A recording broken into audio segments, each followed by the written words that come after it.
Alors, avant de vous poser les fameuses questions, puisque je dis toujours qu'il faut se poser les bonnes questions, je vais quand même replanter le décor. Et je vais repartir depuis 1981. Souvenez-vous que depuis 1981, c'est-à-dire en 39 ans, nous avons eu 27 ans de pouvoir socialiste ou sa version 21e siècle, socialo-progressiste. C'est-à-dire, bon on le sait, destruction de la nation, gloire des minorités, des concepts idéologiques complètement contredits par les faits mais qu'on nous fait avaler de force, du type antiracisme,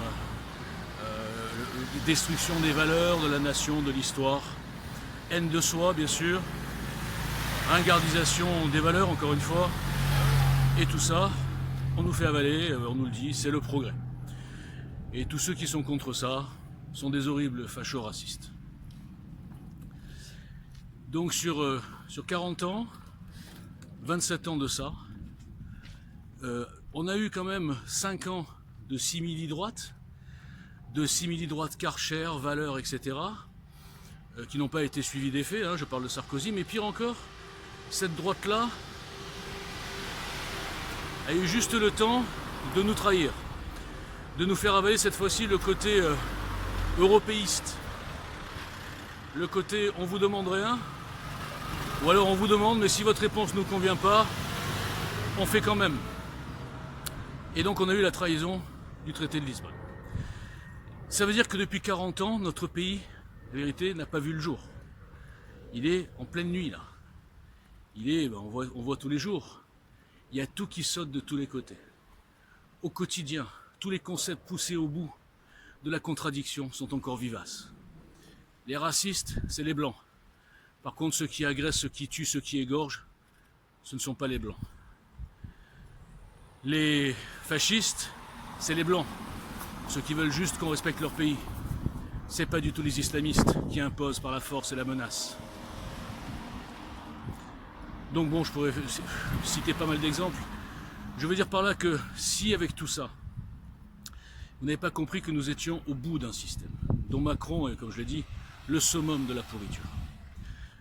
Puisqu'il a réussi à s'allier, en plus socialo-progressif, de la finance. Ça forme une tenaille qui est incassable.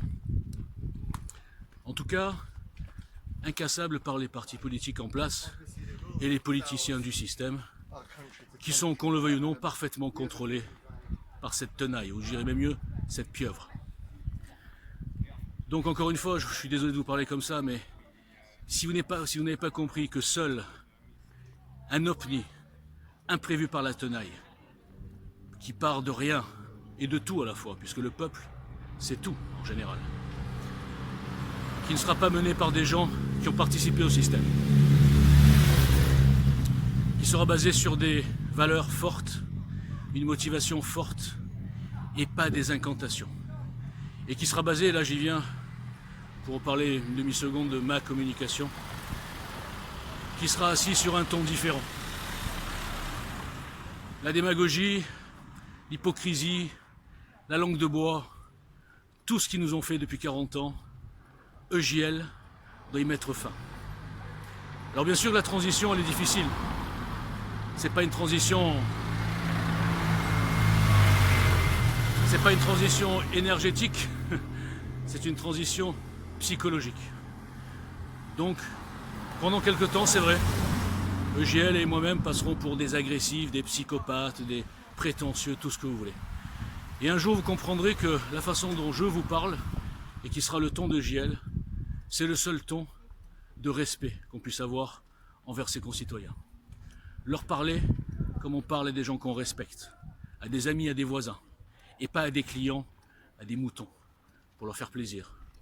On parle clair, cash, net, et tout ce qu'on dit, on peut le démontrer. Merci.